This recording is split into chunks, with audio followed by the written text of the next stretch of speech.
Wow, I just got done filming this episode. You guys are in for a treat.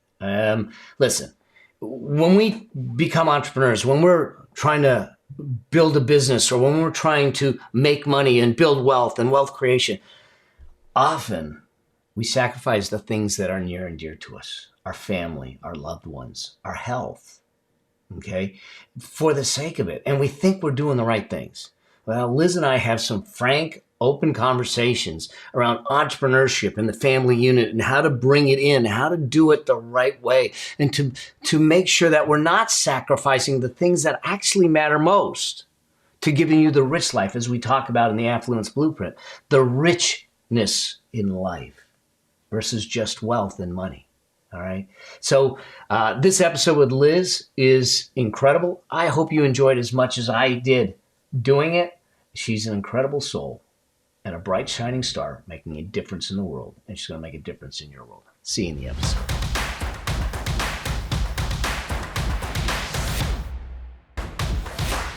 Hey, Liz, so great to have you on the Affluent Entrepreneur Show. It's cool for people that don't know. We just recently, through a mutual friend, met and connected. I did an interview on her show. If you haven't seen it, listen to it. Go there. We'll make sure that it's hooked up in the show notes. But we connected at a level. Now, most of the time I talk about money, but it's really not money for money's sake, because money is a vehicle. It's a tool that allows us to live bigger lives, to live more generous lives, to create experiences and richness in our world and the people we care about. And we connected. Liz and I connected. You and I connected at that level because I started to hear some of the things you were doing as an entrepreneur and as you grew, and some of the story there. And I think it's important for my community and audience to hear this. And that's why we quickly said, let's get you on the calendar. Let's get you on the show. And let's have this conversation. So if you would, for those that don't know who you are and where you come from, can you just start with just giving us a little flavor for your journey and what brought you here?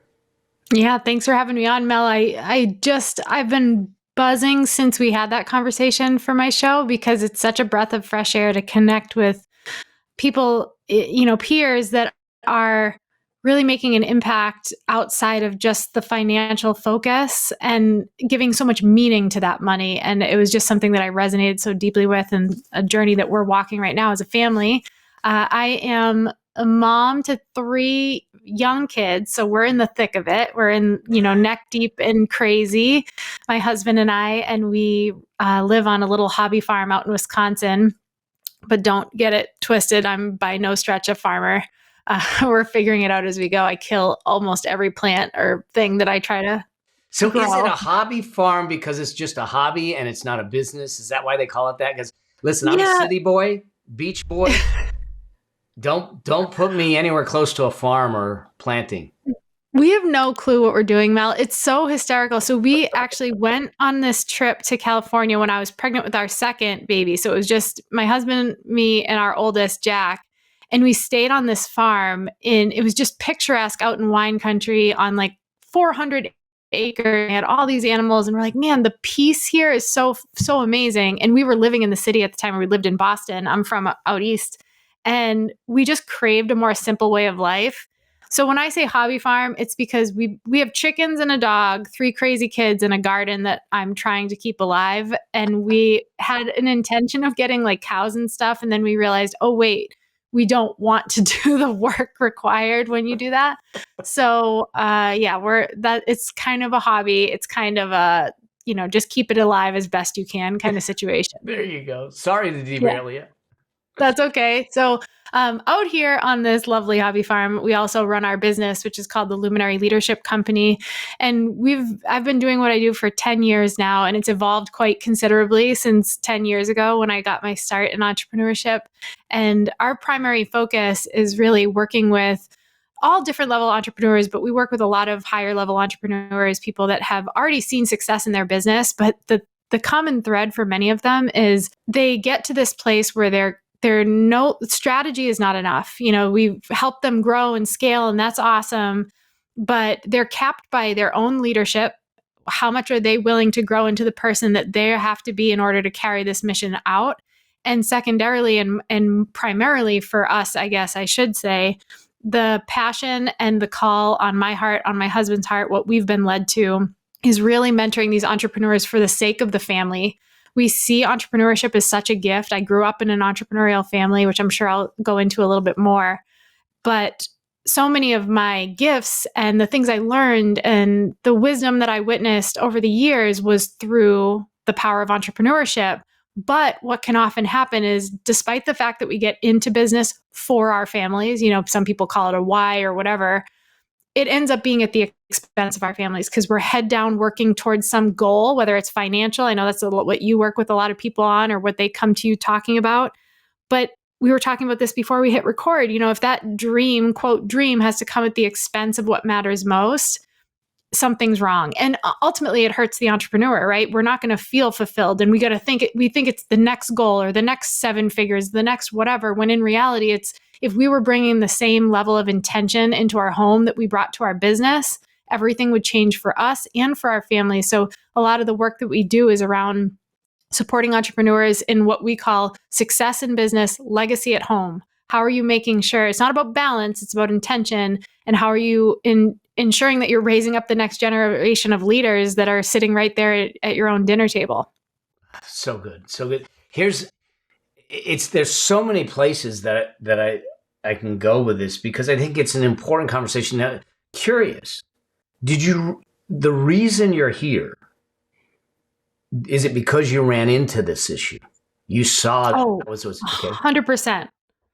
We navigated it tooth and nail as a family ourselves, and we're desperate for change because we saw the writing on the wall, Mel. We were like, man, this is not sustainable. I kept telling myself, it's just a season. This is just a season. Like, we're just pushing through this so we can get to whatever and fill in the blank, and then we can fill in the blank. And my husband finally was like, yeah, this isn't a season, Liz. This is the way we've chosen to live. We've got to uproot this thing. Thankfully, we did it early while our kids were still young. But the thing that made me aware of it was witnessing it in literally every single client that I was mentoring, every person that came through my masterminds, every person that I did intensives with, every person that was writing in for my show, whatever. It was the same, different versions, but the same, ultimately same thing for everybody, of feeling like they were split in two. They were, how am I ever going to be successful in business while also being a present parent, while also being there to raise up my kids in leadership, while also whatever. And so it was a personal struggle that we navigated and came out the other side of, but still are human and have to continually bring ourselves back to this place. And it was everyone that I was working with was suffering from this, and no one was talking about it. They paint this picture on social media or in their webinars or wherever they're front facing in the book they write. It's all a bunch of BS. Everybody's just, unless they become super hyper focused on this and they weave this and they choose this as a way of life consciously, they are suffering in some capacity behind the scenes and they can't figure out what it is. And that's what we do at our company, is really work with these entrepreneurs to give them the resources, the tools, and have the really tough, humbling conversations of what needs to change in order to live out our true mission, not just the one that we think would look good to the public or whatever it might be. So this is something that, for me, I got this lesson at the hands of Jeremy.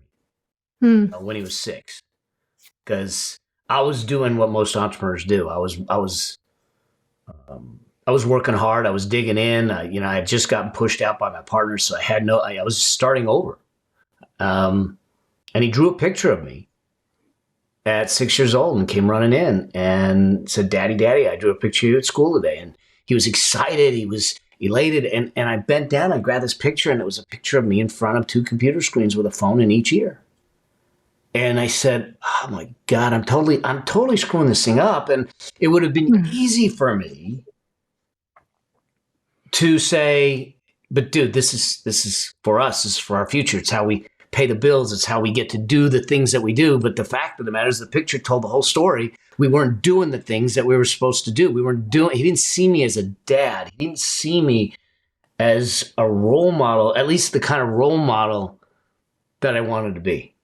Mm-hmm. And, and you get all the stuff. And I love that you're saying intention. I use a different word, but we're using it the same way.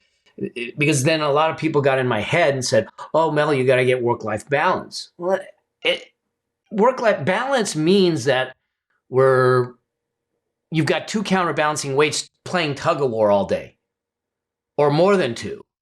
I said, we don't need balance, we need harmony. And harmony comes by living intentionally.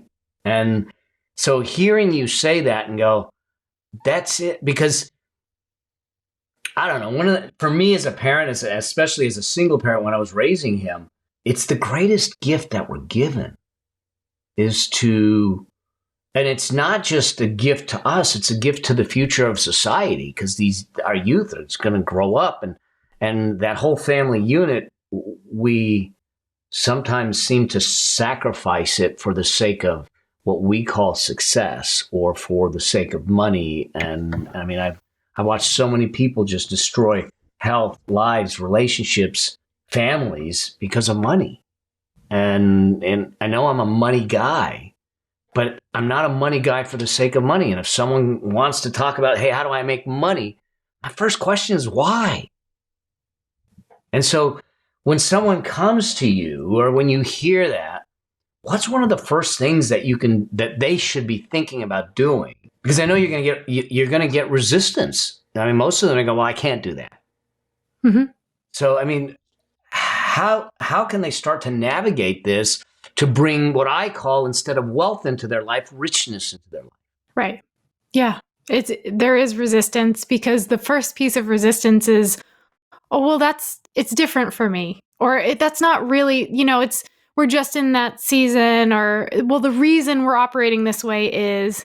And I think the first piece, if I'm working with someone closely, is getting them to tell me what their priorities are. And it's always the same. Oh, my family, my marriage, my kids, my health, my faith, whatever. I'm like, cool, open your calendar. Let's go through your calendar. And we flip through if they have a planner or we're going through their phone. And it's like, based on what I'm seeing in your planner, what's pen to paper, what's reality, right? I don't see reflected here what you're saying with your mouth is your priority. And if it's only showing up intermittently throughout the month, not consistently day after day, or at least week after week, it's the indicator that we're living out of congruence with what we believe is our priority versus what is truth. Like, what is reality? We call it dropping the pin. Like, you got to drop that pin. You got to get real with yourself about where you're at and be humble enough to say, man, I'm not living in integrity with who I know I'm called to be.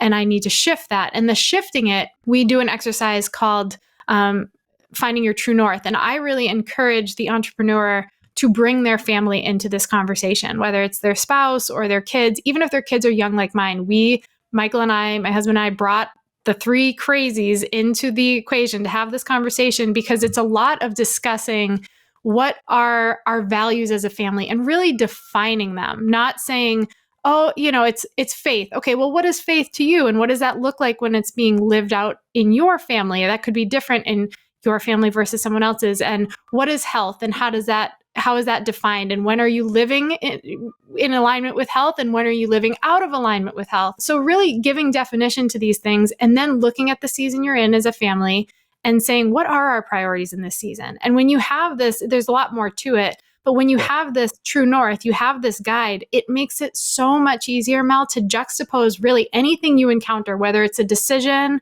or a challenge or a work opportunity, against this true north and say, is it in alignment or is it not? So that the next time we look at their calendar, it's reflecting what is true. Yeah. We're going in the right direction, because they have a tool to say, is this working for me? Or am I following this path that's aligned with my family?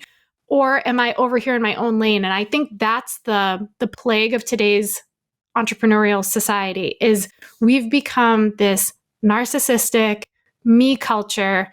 Mom's over here. I'm a mompreneur. I'm going to have my goals and my vision. There's no talking about it with our family though, because it's okay. This is the business and I keep boundaries around the business and I just go. Even if the way I have to get there is to steamroll my freaking people, the ones that I love more than anything. And sometimes I look at it, and maybe this is just how I was raised. I'm like kind of old school in my thinking, and I have an old school Italian grandmother who would basically tell us like you die to your family, meaning not you give up who you are, or you let go of your dreams, but you become a team when you make that commitment to be in a family. And you don't get your dream, it's our dream now. And you might have to play your role in order to facilitate that dream. But my kids, even though they're 6, 5, and 3, they play a role in pursuit of our dreams as a family, even if they're not actively working in the business. When I go take a trip to speak and I have to leave my family, they know that that's coming. They've signed off on that particular trip. They said, yeah, this is a good one this moves us towards our mission as a family. This is going to help you help more families, which is our goal. And they're here saying, okay, mom's going to be gone. All right, I'll help get my baby sisters down to bed this week. That like, I'll take care of that part. And then my husband's saying, okay, I've got this covered. So we're now a team. Even though I'm doing the business thing, we're a team. And it's that integration of business and family that is what stops the feeling that you described earlier, which is being pulled into totally different directions. You're not two different people leading in two different worlds. That's a lie. Of course, that's why you feel like garbage, because that's impossible. Conflict. Yes, exactly. All the time. So you're always failing if you look at it through that lens. I'm hoping. All right, y'all that just listen to, I want you all to go back to what Liz just said. I want you to listen to it again. I don't want you to open your calendar. I literally want you to write down what you believe your values are. I want you to do the exercise, and then I want you to open the calendar. I want you to get real, because if we're not going to get real with our reality, we can't make the dream the reality. And so go through what she's talking about, because you can sit back and passively listen and say, this is really good stuff, which it is.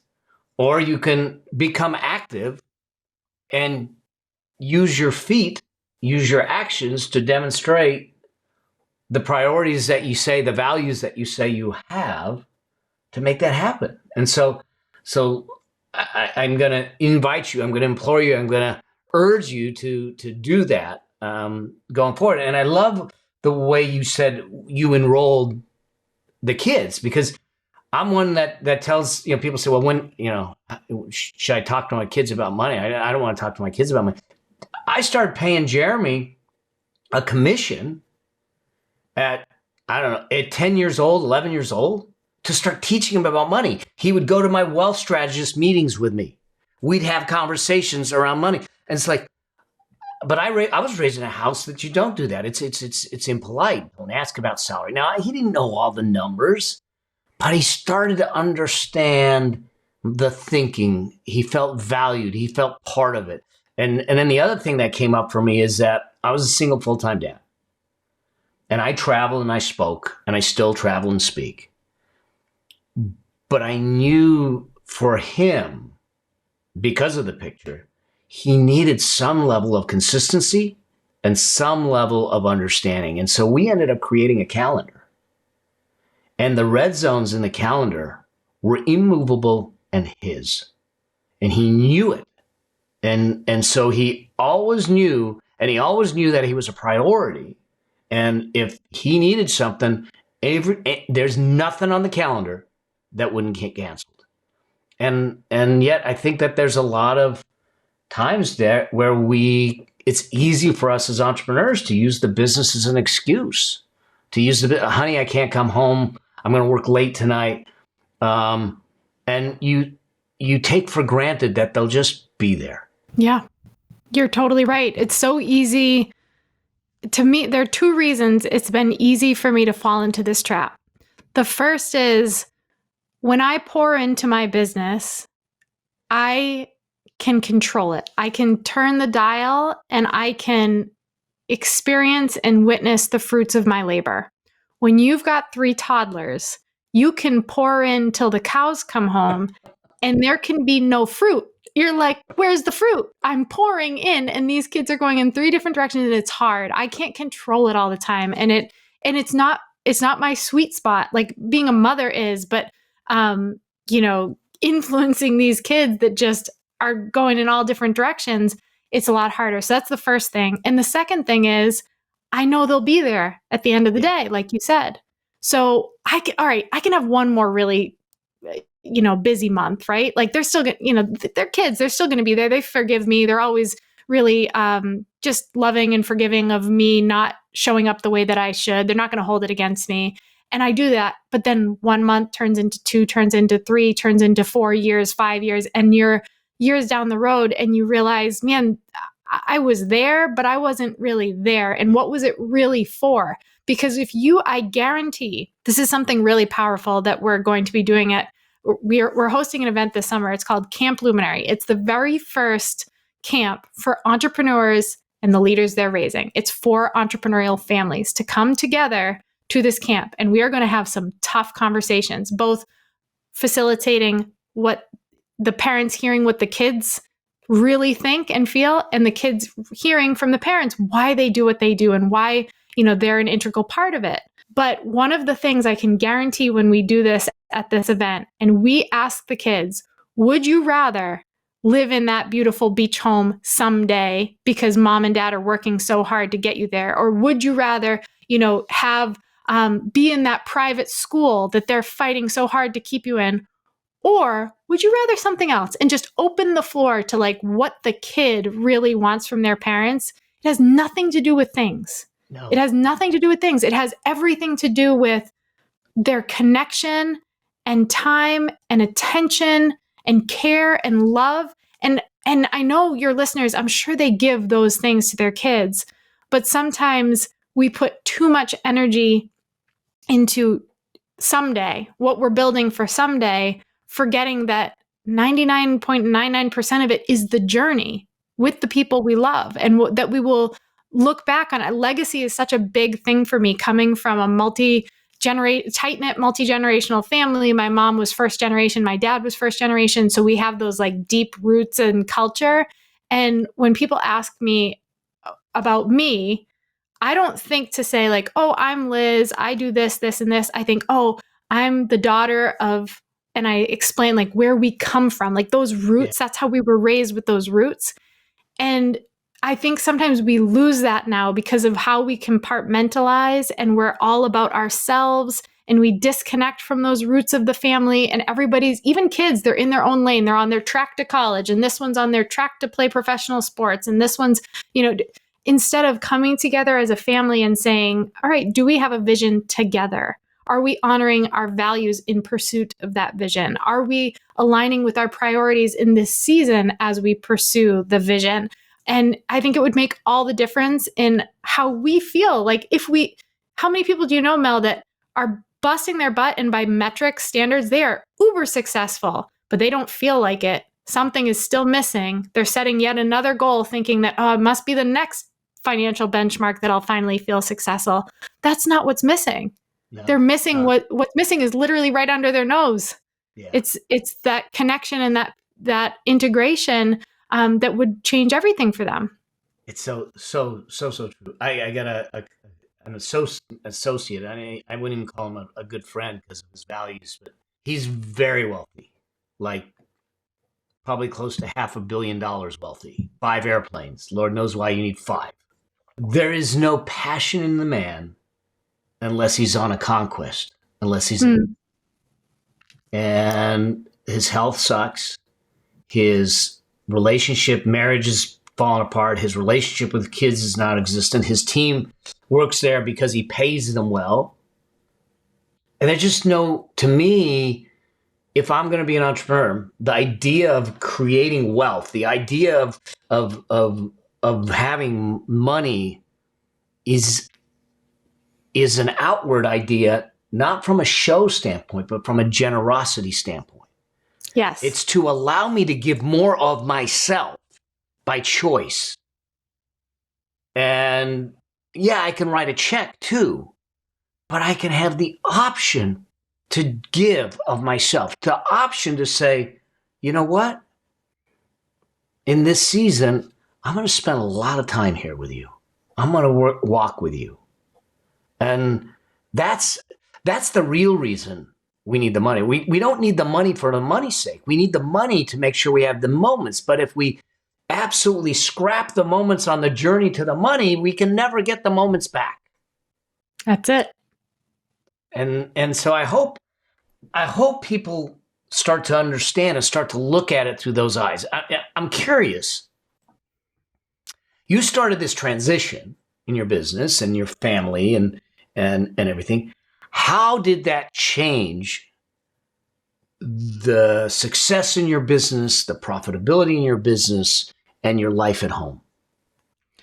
You want to know what my fear was when we kind of had that come to Jesus moment of this is not sustainable?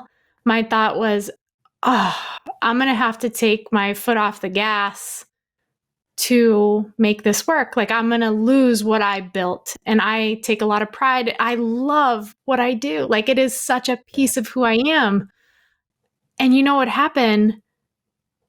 The year that we made this decision, I had in my mind, all right, well, maybe we'll have a profit dip, or maybe we'll have to downsize, or maybe this farm isn't going to work out, or whatever. I had all these thoughts. It was our most profitable year with the most peace aligned with it. And I'm one of those people, like, I'm a true 3 on the Enneagram. I like to produce. I like to fight for what I'm building. I like to be challenged. I'm like, great. Every time we run into challenges like weekly, and my team, I'd probably drive them nuts because I'm like, all right, let's go. Here it is. Like, what's breaking this week that we get to rise to and figure out. So I crave peace, right? I'm like, oh, I just want more peace and contentment. But then, like, if I were being totally honest, I'd be like, but if it has to come at the sacrifice of like ambition and success, I probably don't really want the peace. I want it only if I can still move the needle. So when we got to that place where I was like, man, I'm going to have to slow down, it was like the stars aligned is the best way I can describe it. All of a sudden, I became a different leader because I started leading in my home. I knew to lead my business because I teach leadership. I know the difference between management and leadership, but I decided to consciously start leading in my home.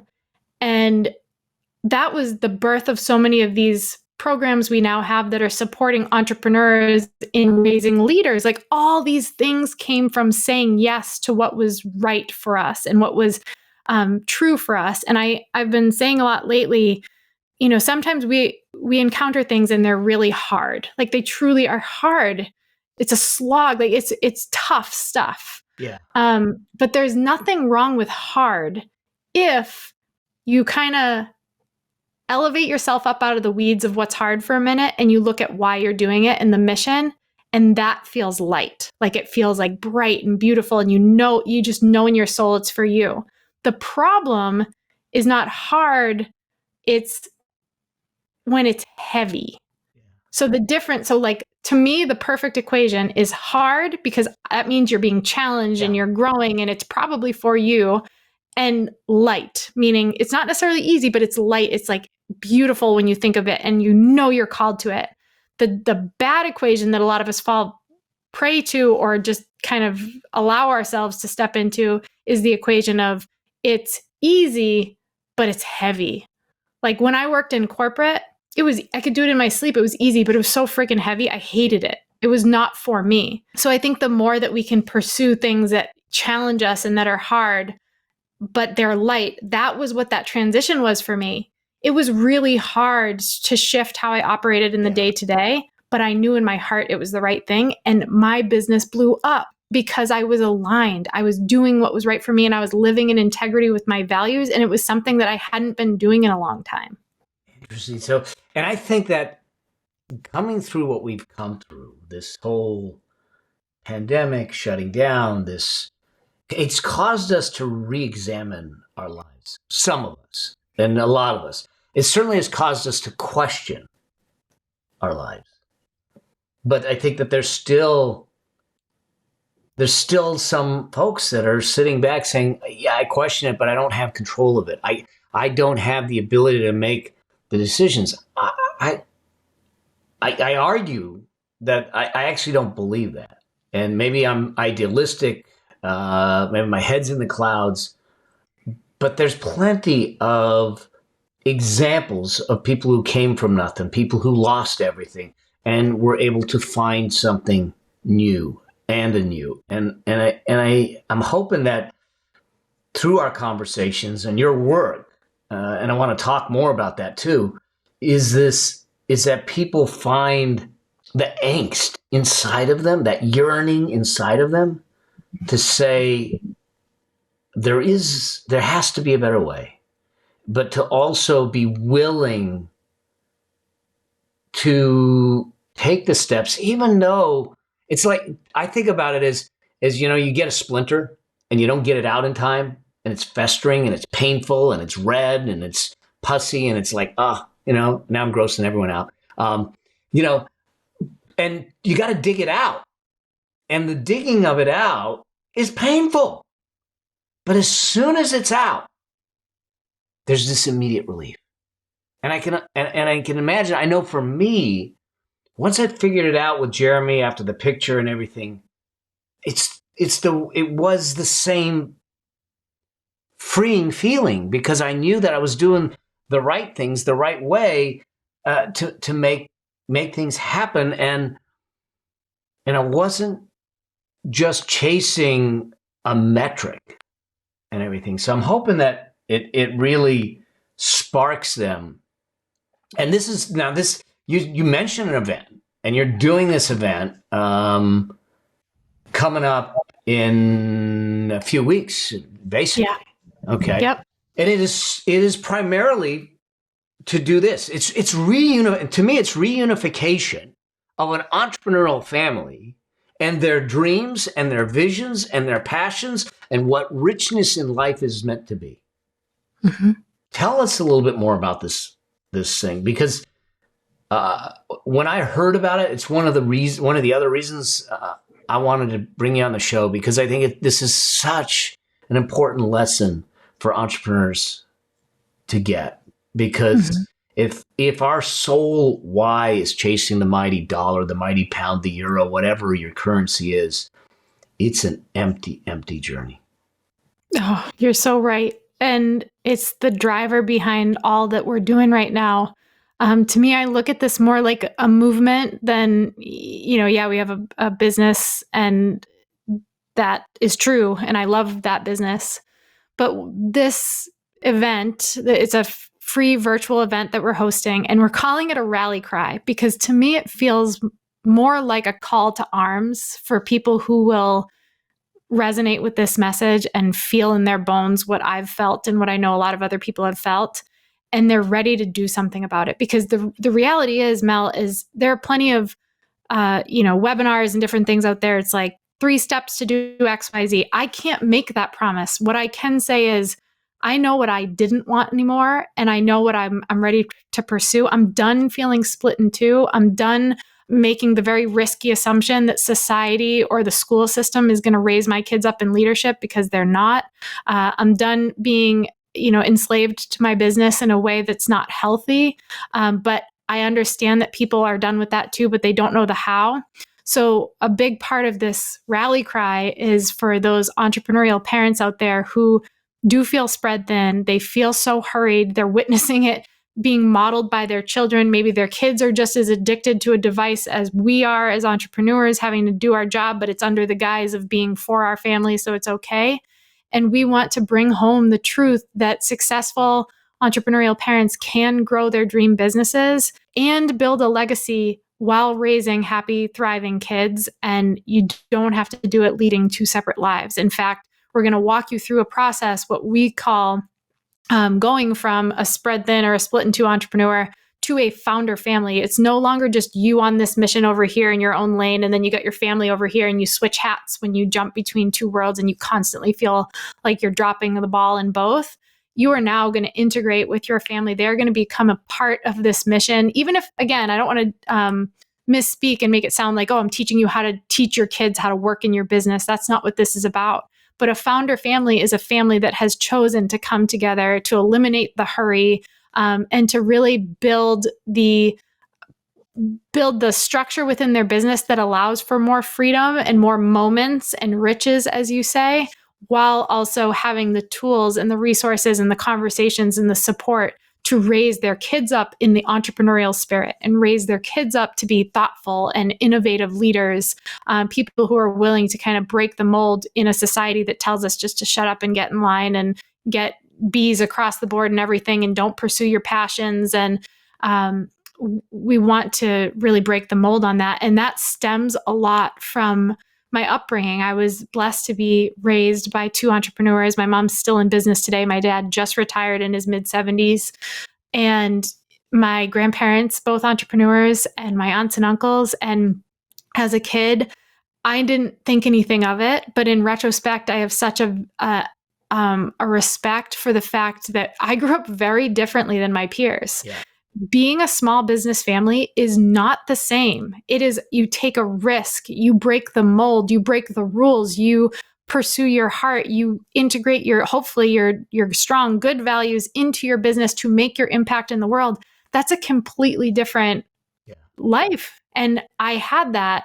And now I realize how much my parents did a beautiful job. There was no separation between, they didn't keep the business in a bubble over here. We were apart. Like, I remember being 4 or 5 years old after kindergarten when my friends would get to go play and I'd be going to the office with my mom, sitting around the conference table as she was taking calls and working with her clients as I'm coloring and doing work for her. But that's where I learned about integrity. That's where I saw my mom take a client who is down and out and be so generous and take them literally into her arms and comfort them through a tough time. I just witnessed so much goodness that we're robbing our kids of because we're, especially online entrepreneurs, because we're like, oh, hide in your office and keep the business hours. And because our business is online, it's hard for our kids to process what we even do. They think we just like work on a computer or something. So we really want to breathe life into one of the greatest tools you have in your back pocket to raise your kids as leaders and independent thinkers is your business. So how do you do that? This rally cry is something that we want to support these entrepreneurs in and their kids and help them get to that place where they're achieving true freedom and fulfillment in business while bringing that same level of intention into their home, or transforming from that entrepreneurial parent feeling like they're going in two different directions all the time to becoming wildly successful in both of those worlds. And eliminating the guilt. We feel the guilt all the time. When we're working, we feel guilty. We should be with the kids. When we're with the kids, we feel stressed. We should be working. The comparison, the overwhelm that, by the way, our kids are starting to model because now they see us comparing and now they're starting to compare, and they have the disadvantage of having social media at their fingertips when they're freaking 10 years old. Their lives are going to be that much harder. And really cultivating a framework and resources to help them raise successful kids, and successful by the metrics that matter, not the metrics that the school system say matter or the metrics that, their peers might say matter, but and helping us do it in a way that aligns with our already very full plates. Because the reality is we do run a business and we do have families, and it's not like we're going to squeeze more hours out of the day, but that's not what it's about. It's about it's a shift in the mind. It's a line in the sand moment. And this event is not going to speak to everybody, but the people that it does, if there's any on their heart, any pull to it, I have a feeling they're going to be our people, and they're really going to understand how to unlock possibility and potential for themselves and their families. Yeah, this is, and we'll make sure that we hook the links up in the show notes for everyone. And to me, if you're a parent, want to be a parent, we're a parent, it's not too late. I mean, get in there and check it out, because here's what I know is that the impact we have on our children through this process is setting the stage for their adulthood, for their parenting, for our descendants, and our whole family tree. Yep. This isn't about just now, and this isn't just about our family. The statistics show that over 80% And a lot of people don't realize this, but over 80% of millionaires are first generation millionaires. In other words, they made it themselves. By the second generation, 70% have lost it all. And the reason for that, in my opinion, is that we are not transferring skills. We are not having real conversations. We are not doing the things that we need to do to allow our kids. My book, The Entrepreneur Solution, was written after my bike accident. And after I asked myself the question, because I knew Jeremy was taken care of financially. He was totally fine, but I came out of it, with a grade 4 concussion and everything. And I said, did I give him the skills to live a fulfilled life as an entrepreneur? And I didn't like the answer. So that book was originally written as a manual to Jeremy. And then we put it out as a book.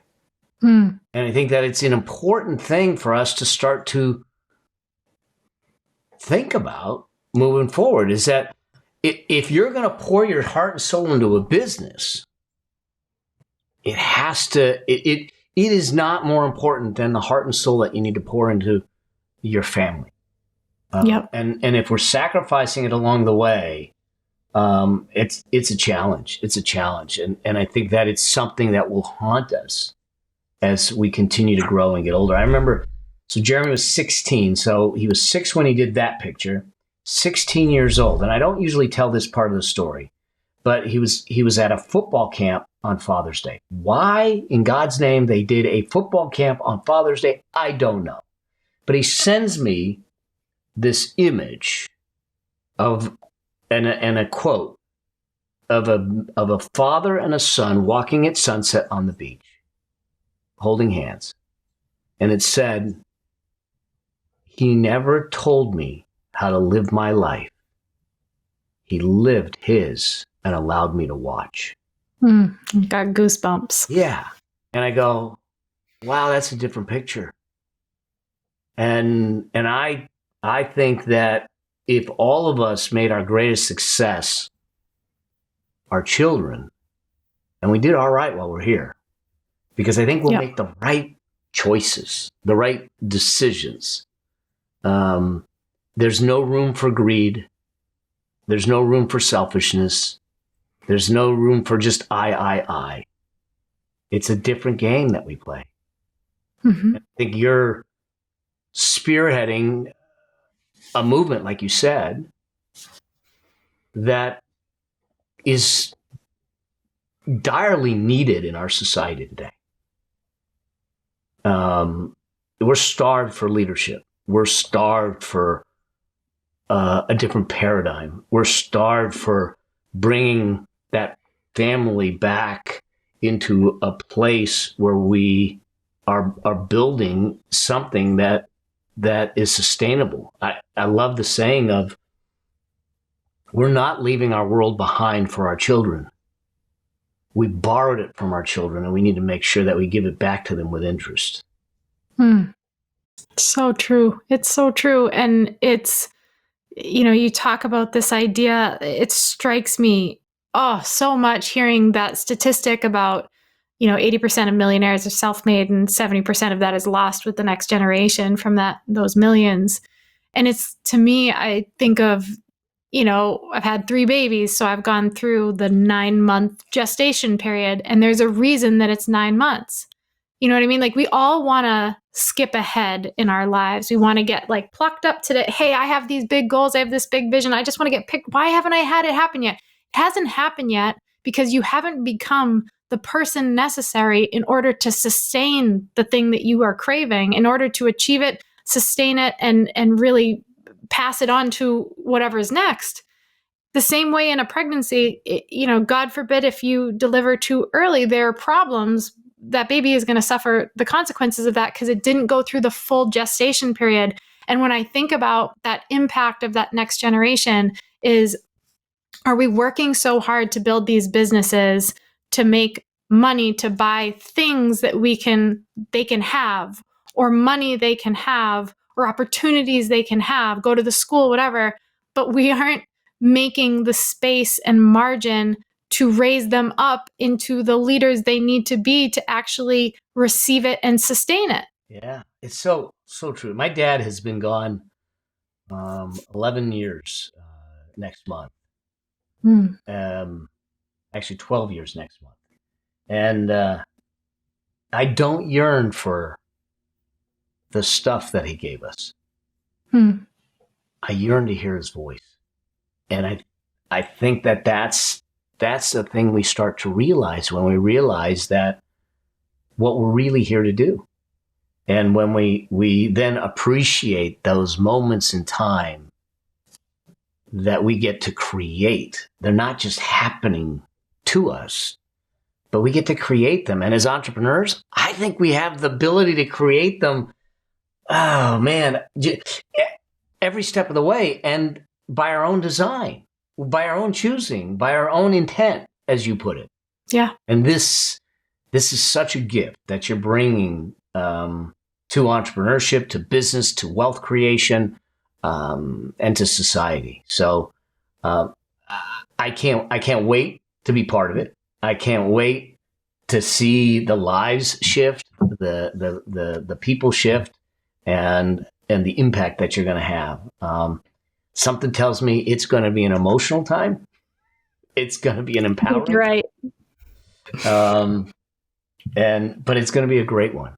So as we start to wind up, tell the audience, tell them one more time, it's called Luminary Leadership. It's for entrepreneurial families.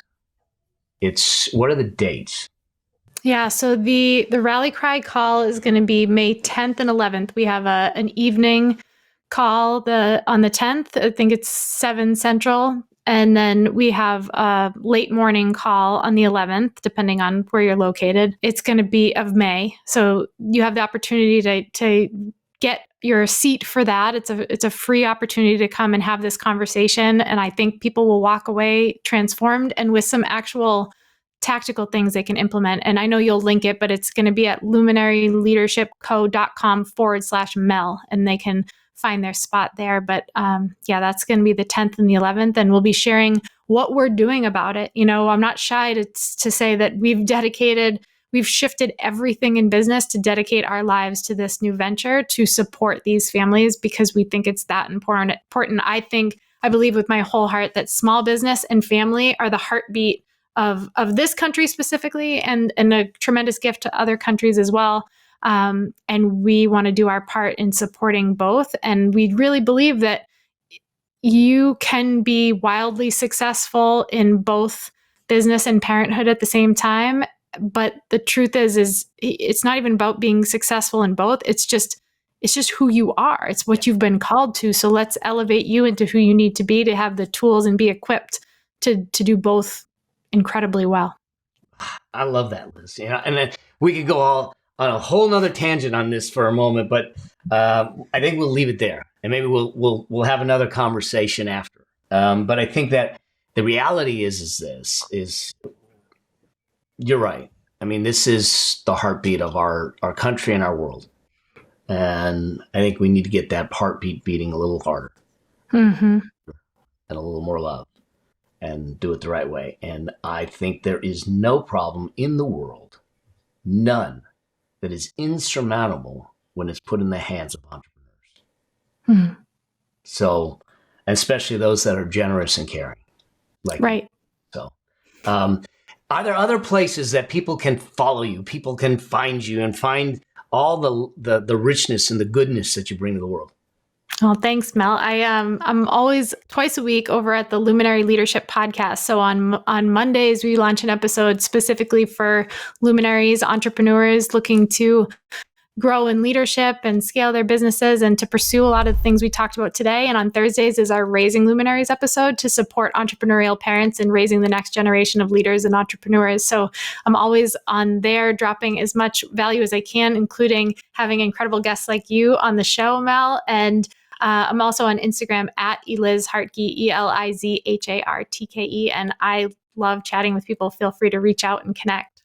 Awesome. We'll put all of that in the show notes, so you'll have easy access to getting all the good stuff that that you're bringing to the world. I so appreciate you first as the shining star and soul that you are in the world, and I am so blessed to have got to know you and get to meet you and get a chance to share this time with you. And thank you for doing this for my community and being part of the Affluent Entrepreneur Show. My pleasure. And it's so mutual, Mel. I just feel really blessed that our paths have crossed the way they have. And I have no doubt that it will bear a lot of fruit and friendship. And I'm thankful for all of it. Awesome.